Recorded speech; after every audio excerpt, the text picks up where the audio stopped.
Masa sekarang ada pemakzulan wapres tuh? Yang Pak Jokowi terlalu memberi ruang terhadap ketidakbaikan itu ada catatannya. Yang diwadahi oleh Karni Ilyas juga gitu. Cuma ngambil rating aja di situ. Pensiunan jenderal ini. Mereka kan tahu bagaimana menjaga negara ini kan. Ya kan? Kepentingannya apa gitu. Kepentingannya apa? Karena kalaupun berhasil ini diganti,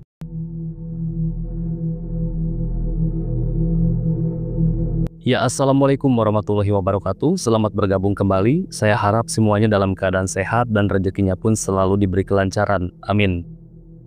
Ya, teman-teman, kali ini kita akan menyimak sebuah diskusi di Unpacking Indonesia Julpan Lindan bersama host Bung Budius Piliang serta menghadirkan narasumber yang paling saya tunggu-tunggu ya, beliau ini. Bapak, semoga Pak Iyas selalu diberi kesehatan, amin. Dimana kali ini Pak Iyas Subiakto menanggapi ya perihal isu ijazah Bapak Jokowi dan seperti apa tanggapan beliau terhadap 4 orang yang diduga sudah dibidik oleh Bapak Jokowi. Dan tanya itu di sini juga Pak Iyas Subiakto mendiskusikan perihal para purnawirawan Jenderal TNI yang sekarang ini sedang heboh menginginkan Gibran Rakabuming Raka untuk lengser dari posisi wakil presiden. Nah, jadi tak usah banyak lama lah, kita langsung saja menyimak seperti apakah tanggapan dari Pak Iyas Subiakto. Mari kita mulai. Saya menduga-duga nih Pak, siapa sih 4 orang itu, ya kan? Nah, misalnya ya Roy Suryo ya, ini dugaan-dugaan saya di antara 4 orang itu. Roy Suryo, Rismon, ya kan, kemudian katanya Rizal Padilla, Abraham Samad, ya, Ikrar Nusa Bakti. Makanya saya bilang ini kayaknya lebih dari 4 gitu loh, Pak. lebih. Termasuk juga ada unsur dari PDIP-nya, Deddy Sitorus tuh saya pikir gitu. Waduh, Deddy Sitorus juga terlibat. Ini lebih dari 4 dan kita sih berharap sebenarnya Pak Jokowi tanpa ragu lagi udah langsung gugat aja, langsung masukkan ke perkara, diproses oleh pihak pengadilan, kemudian disidangkan. Karena begini Pak, kita kan masih ingat Pak, ada 2 orang kan kemudian dulu yang juga menjadi vokalis ya untuk urusan ijazah palsu ini, yaitu Bambang Tri kemudian Sugi Nur ya kan. Ketika itu sudah diproses, kemudian mereka bersalah, masuk penjara, diam langsung Pak. Artinya nggak, publik ini nggak bising lagi gitu loh. Jadi potensi untuk terjadinya polarisasi di tengah masyarakat itu seketika akan hilang. Nah, saya juga berharap sebenarnya ini segera diproses sehingga orang-orang ini yang selama ini bikin kebisingan dengan selalu bersemangat untuk memfitnah, ya kan, menyebarkan disinformasi, ujaran kebencian, itu juga langsung ya minimal sekian tahun ada di dalam dulu lah, tafakur dulu atau apalah gitu misalnya gitu loh. Dan ini saya pikir itu saran Pak Iyas juga untuk Pak Jokowi segera aja, nggak usah banyak pertimbangan lagi. Kita aja juga nggak sabar Pak gitu loh. Iya sebenarnya ya kita ini kan partai paling tidak sabar sudah ngelihat Pak Jokowi itu, ya kan. Tapi ini karena sudah berproses, saya pikir tidak lama lagi Mas Budius, karena sudah masuk ke ranah situ kan.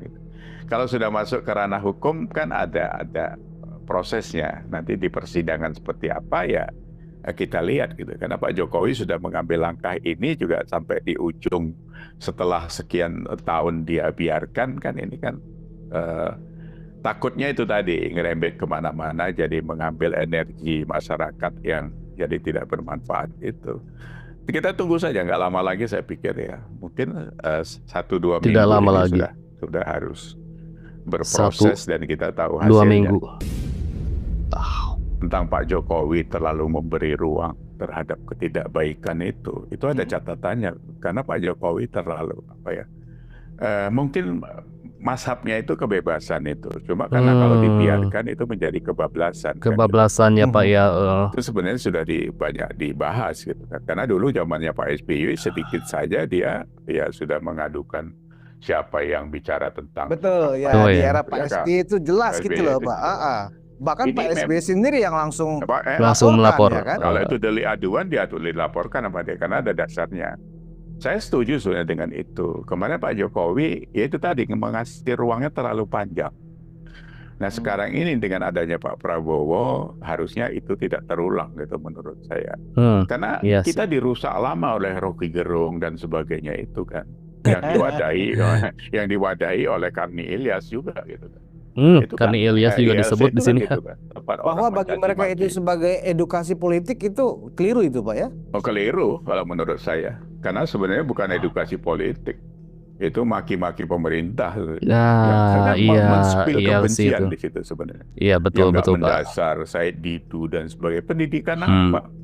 Oh yang Hmm. dikeluarkan mereka kadang-kadang mentah begitu saja, habis itu hilangan gitu kan. Jadi cuma ngambil rating aja di situ.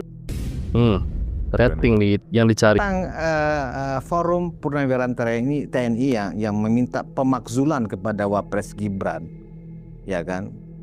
Ini ada lagi dan sasaran tembaknya sama Pak, pihak yang sama ini yang disasar gitu loh. Kalau yang tadi Pak Jokowi, sekarang anaknya nih, Pak, tanpa ada hal-hal yang dianggap pasal yang dilanggar sesuai konstitusi, tiba-tiba 300-an mantan petinggi TNI ini Pak meminta Presiden dan MPR supaya mencopot atau mengganti Wapres Gibran. Ini gimana nih Pak ya? Logika saya nggak nyampe nih Pak. Tolong saya dikasih pencerahan nih Pak. Logika gak nyampe. Iya sih. Sebenarnya kita sama Mas Budius. Logika kita ya nggak nyampe ke sana. Saya kemarin juga ngelihatnya tuh tenggar-tenggar. Apalagi ngelihat Pak Tri Sutrisno, terus ada videonya Pak Jokowi pada saat menjenguk beliau sakit. Ya. Iya. Ini kena kesurupan apa gitu kan? Ini 300 jenderal ini Mas Budius. Ini orang berpendidikan kan. Sudah pasti jadi jenderal itu ngelewatin Lemhanas segala macam.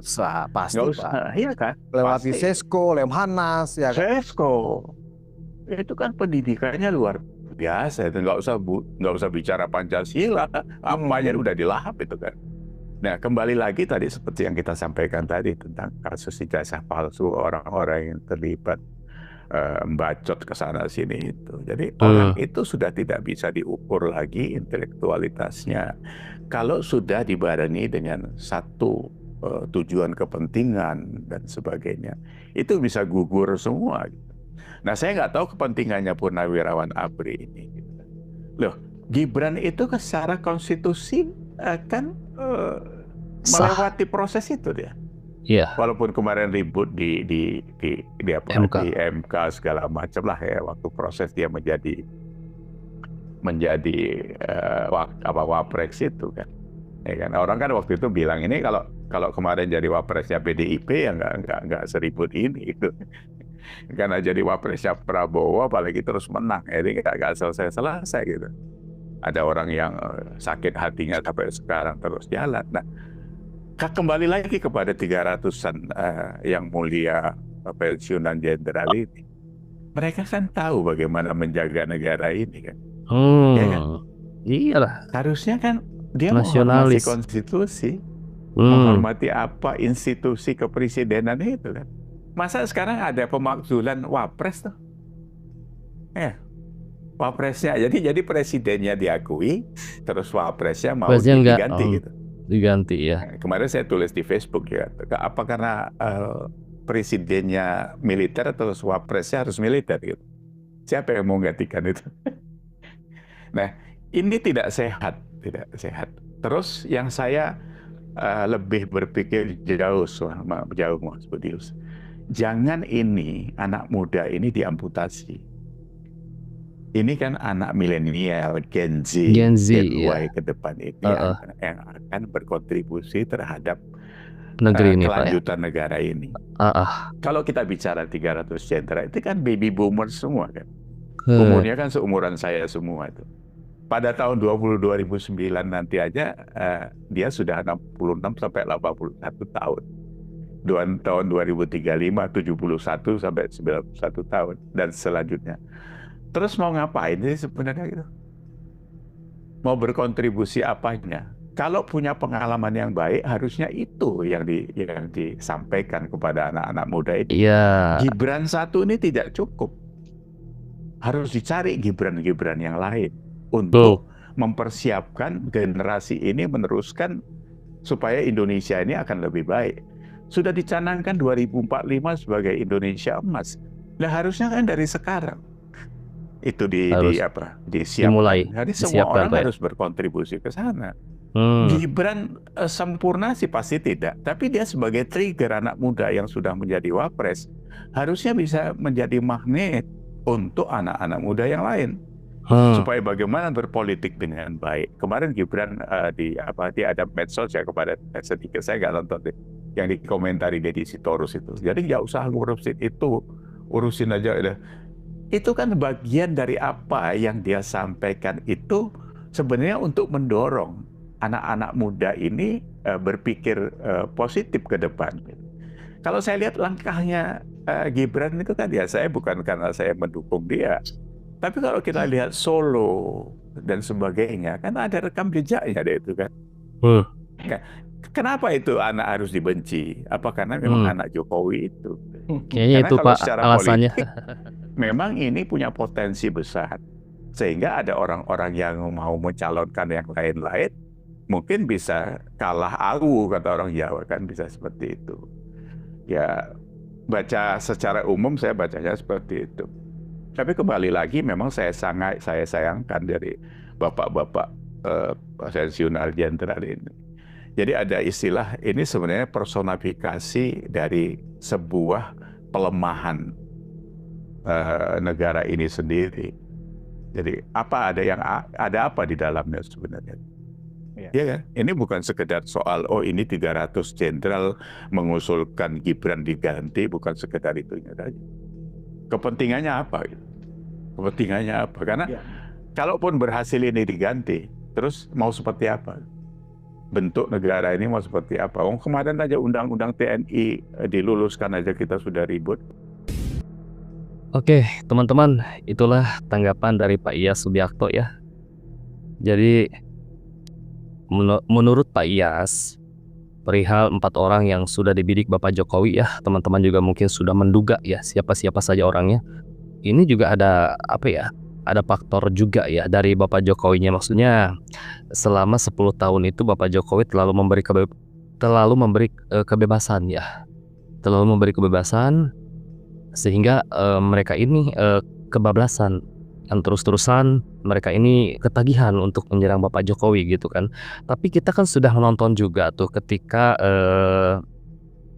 para YouTuber Nusantara berkunjung ke kediaman Bapak Jokowi, melakukan wawancara dengan Bapak Jokowi, dan hal ini tuh sudah disinggung juga sama Bang Oni ya.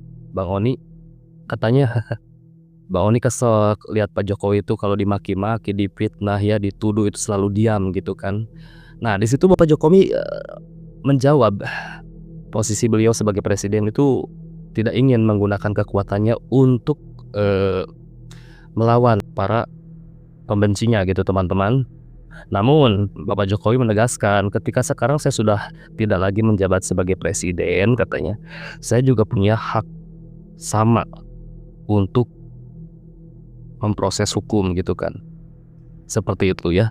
Lalu perihal Purnawirawan TNI ini ya, tadi Pak Iyas Subiakto sudah menjelaskan bagaimana tanggapan beliau. Dan garis besarnya teman-teman, apa sih tujuan para Purnawirawan TNI ini? Ingin menggantikan Mas Gibran gitu. Kalau hanya dasar tidak suka negeri ini dipimpin oleh Mas Gibran, kayaknya enggak deh gitu. Enggak sampai segitunya banget gitu kan. Pasti ini ada tujuan besar sebenarnya ya. Ada tujuan besar di balik itu semua gitu. Kita harus waspadai itu teman-teman, karena kita tidak tahu apa yang sedang mereka persiapkan gitu kan di balik rencana untuk menekan MPR agar menghentikan Mas Gibran gitu kan. Nah seperti itu, terima kasih buat teman-teman yang sudah menyimak. Apabila teman-teman juga ingin menambahkan atau punya pendapat, silahkan tinggalkan pendapat teman-teman di kolom komentar. Dan seperti biasa, saya selalu mendoakan semoga teman-teman dan keluarga selalu diberi kesehatan dan rezekinya pun selalu diberi kelancaran. Saya pamit, sampai jumpa lagi di next video.